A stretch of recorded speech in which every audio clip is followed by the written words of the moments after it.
everybody. This is Smoking in G Sharp, coming at you tonight, Friday, to talk about all of the fun things that I'm certainly interested in, and one of them is mud fossils, and I have a great guest here tonight. It is Mudfossil Gaia. She is going to come in and tell us a lot about what she's found in the Mediterranean. Hello. How are you? I am good. Thank you. How are you? I'm doing pretty good for dark, rainy days up here in Portland, Oregon, but I will get into the sunlight someday. In the meantime, because I know you guys are in slightly sunnier weather down where you're at. Yeah. Yeah, we have a lot of snowbirds coming down here this time of year. Oh, yeah, I bet. Yes, I can imagine I will be doing something similar. Not quite yet, though. I'm still kind of planted here. But anyway, folks, thanks for coming in and checking out our show tonight. Mudfossil Gaia is going to talk about what she's found in the Mediterranean. Actually, the Balearic Isles is what we call them currently. And take it away. Okay. Well, as we all know, like the Greeks and the Roman, they have a lot of mythology of these gigantic sea monsters. And what we've been learning as of late is that a lot of these stories could have been a lot more true than what we've been led on to believe, that they're not quite myth anymore. I think it's time to start rearranging the library books, as a matter of fact. That's a great one. I like that. Yeah. Well, it seems that there's more truth in these, what I like to say, great mysteries or great my stories. Then, I think most definitely there has been a lot hidden from us. And when we were very young, we were brought up to believe that these things were not real. But I do trust what I see with my eyes. And when I look at the earth now with my new eyes or new goggles, like I've heard you say, I see these things much differently now. Oh, me too. I mean, look at this. There is absolutely a creature Right. lying there. I mean, I know they'll say it's just nature. You have pareidolia, but no. Well, right. And see, I thought that at first too when I started seeing these things, but when you find them over and over again with all the right parts in all the right places, right where there should be an eye, you'll see an eye spot. Where there should be a nose or a snout, you'll have a snout, a mouth even, And this seems to be a pattern all over the earth, all the right parts in all the right places over and over again. I don't think every time it's pareidolia. No. Sometimes it could be. Well, I mean, to me, simple pareidolia is when you're staring at, a pattern like on a wallpaper and you can kind of see faces in the swirly cues kind of thing. Right. This is a step above that. You can, Exactly. like you said, if it was just a face and everything else was not there or misplaced, or yeah, no, everything is absolutely lining up with a creature's body. Right. Right. And also, like, I like to go in and look at the topographic maps too.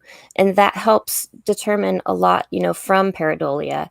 Because when you have the surfaces raised in the places where they should be for something being there, that also tells me it's probably not pareidolia. no, not at all. And yeah, this is a great find. And I'll have to interject here. I went and looked up seahorses. I wanted to know what I'm looking at here. And Right. this absolutely right down to the pouch. I mean, everything is right where it should be. Right. Yes, you're going down to the pouch. Look at this. Mm-hmm. Utterly, because it's a pouch, of Right. course, it's collapsed. It's lesser than the other Mm, part. Yeah. yeah. Yep. And yeah, and some interesting side notes on the seahorse. It is very edible. It is a delicacy in Asia, but more so, Oh. they grind the seahorses up for medicinal purposes with asthma and heart inflammation. Mm, Yeah. interesting. And see, I've often wondered too, because we know in Chinese medicine, for a very long time they were selling what they tell us are dinosaur bones, but they were selling them as dragon bones and dragon parts for medicinal uses like that. Um, and yeah, I think our ancients were absolutely very well aware of those kinds of uses. I mean, there were very detailed books written on these creatures as well. Mm-hmm. Um, yeah. Yeah, this is just yeah, an absolutely great find.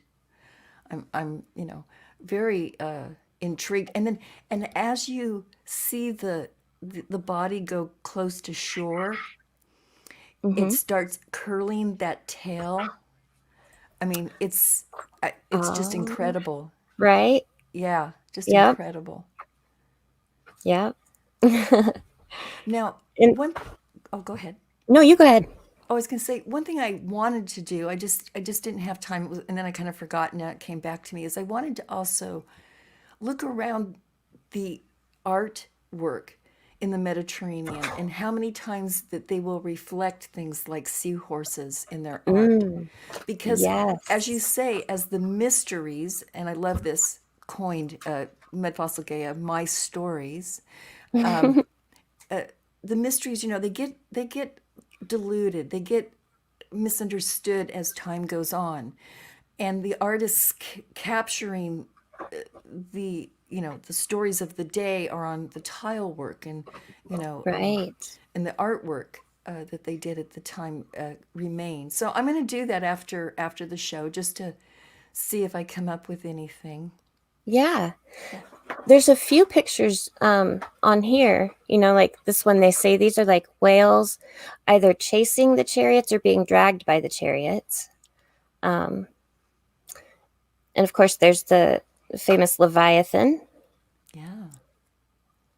And then there's Perseus and Andromeda, and this is supposed to be a depiction of Cetus. And when he defeated him, um, they actually say here they took pieces of him and they were on display. Um, yeah, they had the pieces of this one on display and another one they say in here, but like in Rome they had them on display. And yeah, I don't know where they've went to from here. This is the only place so far I've found where it mentions that. Yes, and that's the grand question. Where do these things end up going? I Right. speculate. I have Yeah. my ideas, Yeah. but Right. yeah, but these and in the day it was like, oh look, we found this dragon. Everybody come and see for a Hmm. farthing. Right. Wow. Yeah, this is a really good one here. I don't know, like very cat-like. Yeah. Now, see, in my childhood, they said this Greek art was just, decor. Right. I don't Yep. think so. This is the remnants of the real stories. Because, Exactly. yeah, the word has been muddled. But, Hmm. yeah. Well, I think especially when we find these same kinds of stories and creatures all over the world, how do they have the same stories of, very detailed things about these creatures when supposedly they weren't supposed to have had contact back then, right? Mm, that's right. No, I don't think it was imagination. I don't. No, yeah, look No. at this art. That Yeah. that was probably a real encounter. And it was. They say right here it was. That's what they're talking about. And this was during Alexander the Great's quest, I believe. Yeah. Ah, Alexander's whales are uh, yeah. Anyway, they were stopping the ships from passing by blowing out their blowholes, whatever they're doing. I don't know any whales that have two of them like that, but okay. yeah, that's true. Not today. No, not today. Yeah, they were probably aggressive. Maybe they were Hmm. territorial and misunderstood, you know. Right. And Yeah. then But no, they later, put these things on the map so that we would be aware of them, so that we would know they were there because obviously this was an issue for them, you know. So yeah. yeah, absolutely. We were you were showing a map before, and we were discussing how they put these little images on the shorelines or in the ocean. Mm-hmm. And I truly believe, right with you, that there it's the codex, as they term it. It's the pictures that are telling you, yes, this is here. Right. Yeah. Here be dragons. I love it. And on this map, I think one of these maps, when you see the whole thing, there's a seahorse looking creature, like with a crab in its or a lobster, I think, in its claws, and it's just on the other side. On the map, they draw it being over here. And so if you can imagine this thing swimming, I mean, that's not very far for it to swim, however it got over there, but they place it on the map right here. And so I wonder if this could be it. Also, it's like blue with like red spots all over it, little red polka dots. And this creature looks like it has like polka dots all over it, little Wow. dots Oh, everywhere. yes. Yes, yes, Very yes. strange. Mm-hmm. Really interesting. Yeah. Well, this has just popped into my head, and I'm very imaginative people. Hold on. Okay. But as you were saying, how, it swam away, way over there. Seahorses, I believe, is one of two fish that can swim upright, like stand up and swim. Oh. So I'm wondering if the Gibraltar Strait at the time was more open and it stood straight up, swam through it, and the crab couldn't get through. Oh. I'm just imaginative. Yeah, don't yeah. don't mind Maybe. me. But yeah, yeah, it just popped into my head. I'm going, yeah, I could see it absolutely if it was bolting from danger. That's really interesting because on these sea monster maps that I was studying for my um, Digestive Wonders video that I did, Yeah. there's a fish, a sea monster they talk about that swims like that. It swims straight up, kind of like how a dolphin will do those tricks, Yes, and like on that's its how it tail. swims. Yes, and So that's interesting. I wonder if this was the guy that would do that. absolutely. And it would look Hmm. very, menacing. It would be a sea monster with all of that body possibly poking out of the water now and then, like Loch Yeah, Ness ish. right. Yeah. Oh, very Wow. cool. That's very cool. Hadn't even thought of that. Like I said, I'm. Forgive me. I know. I know I go in many directions. I should warn people in my disclaimer down there.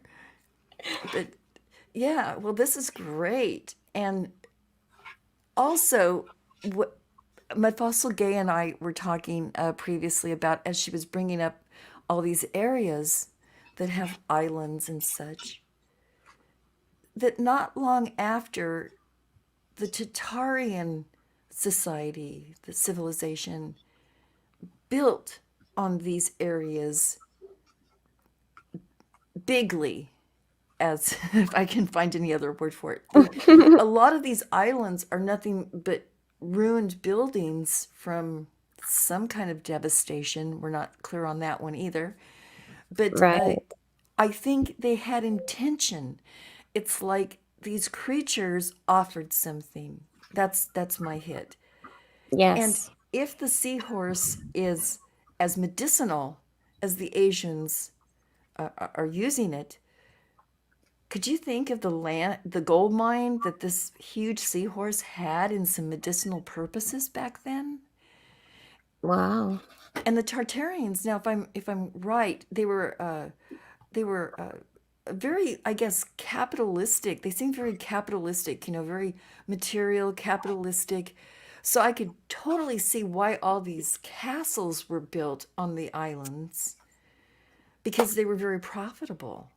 Mm, Anyway, that's just my right. hit. Yeah. Yeah. Yeah, most definitely. I think they also, I mean, it seems like there's layers of this cataclysmic event, like I think that it started with the great big, the giant creatures, the ones big enough to create Earth with, um, and then they went down in stature each time, but they had to start with the big ones to have something for us to stand on. All the creation stories speak of using giant creatures, usually some sort of aquatic turtle, dragon, serpentine type creature, to build the earth with. And then there's more stories on top of that. Like the Mayans, they have the story of the five sons. And each time they had to restart civilization, that they would go down in stature each time. And so they started out gigantic, and now we're very small compared to what we used to be. Um, and then, so I think these cataclysmic events too, like there were probably buildings, okay, the size of mountains at one point on right directly on top of creatures built out of the creatures because that's what we have here to build with. Okay. But even the Native Americans, they're six for the Navajo, they have six holy mountains. And each one of them, they speak of it being both a person and it was the home of one of their holy people at one time. And it's funny because they all have very squarish shapes to them. And I've looked at them wondering if they were like buildings at one point. And then in the Native American stories, it's like they're both. And so I think that keeps being the case over and over again. It's like we have the creatures, but then we have the buildings too. And sometimes there's more creatures on top of the buildings and then more, I I think know. there's so many layers. So many. And that's what's mind-boggling. I'm right with you there. It's Yeah. it's like we had this area was creatures. I don't know if the flood had anything to do with it, getting rid of them or enhancing them. But yes, you're right. It's like we have layers of civilizations and, I mean, whole new other beings. And we do seem to be getting smaller and smaller, questionably. Right. Yeah, that part I'm not. And I speculated that we just keep going into caves, and after a couple of generations, the small environment will make you smaller. I'm just Hmm. speculation on that, or something seems to reduce us, and then we grow for a while. But yeah, ultimately the beans tend to get smaller. Right. Yeah, so I was wondering if you wanted to look at some buildings. Yes. Okay. Yeah, I remember you did a video on this island here. Yes, Um, Mallorca, yeah. the big island. That's what it means. It just means the big one, Mallorca. Oh, cool. And Menorca on the right is the little island. And I don't know what the other one Oh, is. I'm not that good in Spanish, but okay. yeah. Well, let me bring up some stuff because it really ties in. When I saw her talking about this area, I said, oh my gosh, no wonder why there were so many. I'm just going to have to bring up one picture at a time here. Look at this. it's a castle-ish wall thing. Oh, wow. Definitely brick, and I think it's mostly melted from the bottom up, and then it was redone again. I think there's a lot of refurbishing that has gone on in the last 3,000-4,000 years easily. Right. And that's an interesting thing there too. Most of these seem to be what looks like melted, from the bottom up, which Yeah. is really strange, because if it was actually softened at one point, it makes you wonder, how did the rest of it not fall? Or is it like you said, it was damaged and then rebuilt onto like that? I think Yes. is probably more like the case. Yeah, it could have. I mean, we don't know clearly how much of it's been redone. Um, Let me bring up some others. You can see though the different brick that they use. Here's one. I think this is a remnants from the Tartarians and little modification, and if any. But I wish I could. Let me see if I can make this one bigger, if I can find it. Yeah, I get buried in pictures on my desktop. Everybody, apologies ahead of time if you're wondering where'd she go. She's she's on her desktop somewhere. I can't grab this one. It's down at the bottom. But if you notice, it's sitting on a lot of red. I mean, this looks just like disintegrated brick to begin with in the area. And Right. then at the very top, the brick has changed. It's darkened. It's expanded. And that they say, the thems that do the Tartarian stuff, brick will indeed darken and expand with heat. So Right. this part one was probably hit from the top, and I'm unclear what would differentiate why one would get from the top or the bottom. We don't even know what really happened yet. Was it natural or was it man-made? It could Right. be. This could be I mean, if it was man-made, let's just go with that route for a second. It was probably many weapons, many things that they were using on each other. Unfortunately. Yeah. And that is kind of what it sounds like too. Like, what was it? Archimedes mirrors? Like they used mirrors at one point to light ships on fire. But I know now, like, we can actually melt fire brick with mirrors and the sun, angling them just right. Um, but usually when it's heat that damages the bricks, it does, like you said, blackens them, and they usually make like obsidian and do more of a vitrifying. Um, Mm-hmm. but when we see them being all like soft, what looks like marshmallowy, that's when I really start to wonder how heat did that without them actually turning black and them still being like sandstone sometimes. Yes, which gets back to the weapon theory that Right. whatever they had, it melted and expanded the Yeah. buildings. And And well, I've heard Jerry say, like one of his theories is like there's this square or block like heat field, and once they get viscous enough, then they start to conform to the heat field, which is an interesting theory. Um, and then there's, also could be vibrational, you know? oh, that's a thought too. Yeah, And we could have some sort of like liquefaction happening from vibration. yeah. I apologize for using photos that have the watermarks through it, but this picture grabbed my attention simply because of the design. Here again, we call this medieval, you know, the little Right. pointy archways. But I look at some of this and I'm going, this I think is a pocket that, survived on this island. hmm And our medieval people, actually, the Masons, whatever you want to call them, got the idea from them on how to do these things. And here's an even older structure. You can see it there again. Mm. Yeah, different brick. They're placing this back in Roman times. Hmm. But I think it's older Yeah. because I think Rome. Go ahead. no, you go ahead. I was going to say, yeah, because we have to always, throw Rome in there because they conquered just about everything in the area and made a bathhouse out of it. So, Right. Oh my gosh, some of the places they're finding bathhouses now, Roman bathhouses. yes, that That's one guy another in one. Boston, it's just amazing.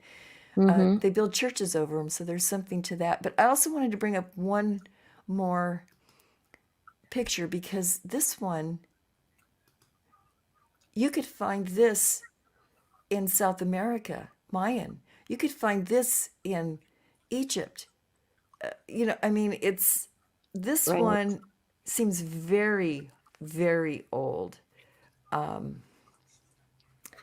Either that or the brick just really did expand, to the point. Yeah. It's I hard don't telling. know. But yeah, Yeah. yeah. So yeah, this is also blended in with all of these castles and different structures on this little island of Mallorca.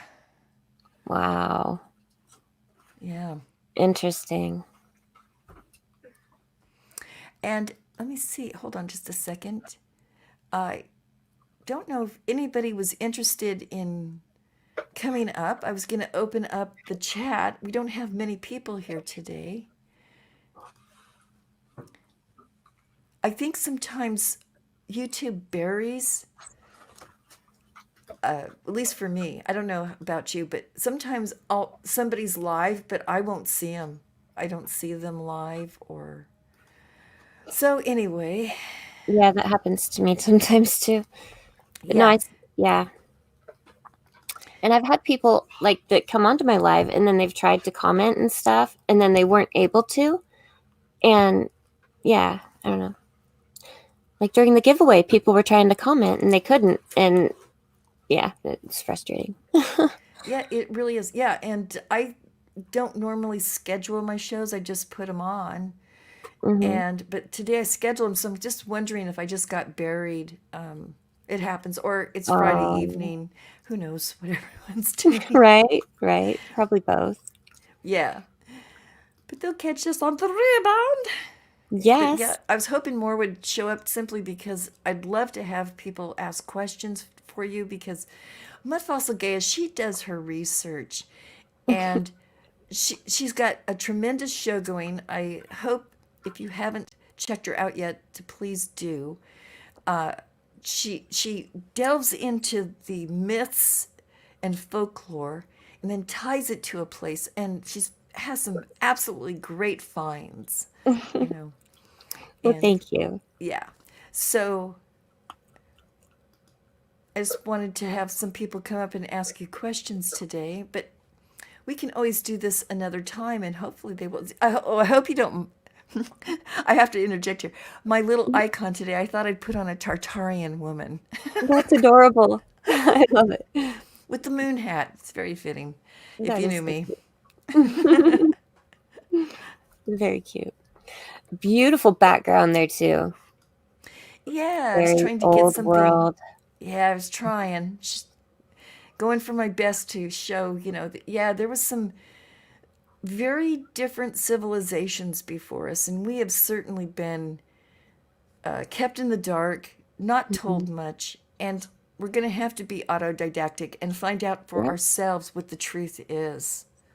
Well, I think this is a lot of the reason that they don't they tried to extinguish the native and indigenous people here too because they won't hide this information from you. They will tell you the stories and they even have stories about people living in these star fort cities here. Um and yeah, it was not just them. They have these stories. So that's interesting. It is, it is. And you're right. As a child, it was like, oh, that's just, talk around a campfire, you know. Yeah. Yeah. And now I'm going, oh my gosh, the history books we know have been rewritten and rewritten and rewritten Hmm. and to fit any scenario they want to come up with at the time. And like I said, we're going to have to really research our own history and figure out. Because if we don't know where we're at and what we're on, how can we even begin to think we can move forward like we have the Right. last? Yeah, Exactly. And that's where it's at. This next generation needs to understand this creation to fix this creation. You have to understand what it is first. And so these next few generations, I think, are going to change the world. I absolutely agree. They're going to have more truth, Hmm. under their tool belt to be able to create a better society. And I think, Mudfossil Gaia, this is why I perceive us just swimming around in circles in this little tiny fishbowl we call Earth. And we get into scuffles with each other because we're bumping in, because we have really no direction. We really don't know where we're at, you Right. know. And yeah, and even I'm not going to get political today, but yeah, just even in our current situation, my word, how could we even solve any of this stuff without knowing what, who, why, and where we are? Exactly. Yeah. Agreed. Oh, yes. Right there with you on that. So, well, do you want to add and contribute any more? Or should we take it down and call it a 30 some minute show? It's up to you. I can stay Um, here.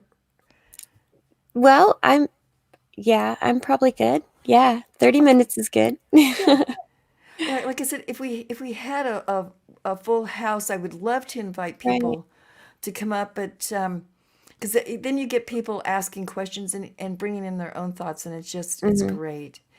But Well, if anybody does want to ask me questions, they can find me at Mudfossil Gaia on like all the social media sites, and they can send me like screenshots, like with an outline is best, so that I can see what you're seeing. But yeah, no, I love getting those kinds of emails or messages in the, Instagram and Facebook. Both you can do the instant messaging there. So yeah. nice, very good. Yeah, please do reach out to Mudfossil Gaia. She is a growing channel for a good reason. And I think we'll just take it out here and I'll say goodbye. Any last words? No, this was fun. Thank you. Yeah, thank you so much for showing up. This has just warmed my heart tremendously. Yeah. I love both you and Leo Medic dearly. And so, anyone, everybody, take care because it's wild out there. And, stay frosty. Oops, wrong one.